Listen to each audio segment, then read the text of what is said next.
have the M4 iPad Pro, and I'll be showing you how to screenshot by swiping from the corner.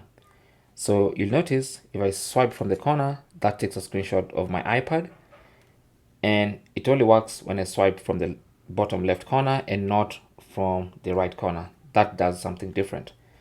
So if that doesn't work on your iPad, then you have to enable it in the settings. Just go to settings, and on this left hand side panel, scroll and find multitasking and gestures. Tap on that, and then you want to scroll to the bottom of that page until you see swipe finger from corner. Make sure that is enabled, and then you can choose either the bottom left corner or bottom right corner and set one of them to screenshot. Now mine is set to screenshot on the bottom left corner, and that's why if I swipe from the bottom left corner, it takes a screenshot. That's basically how to do that. All right, thanks for watching and good luck.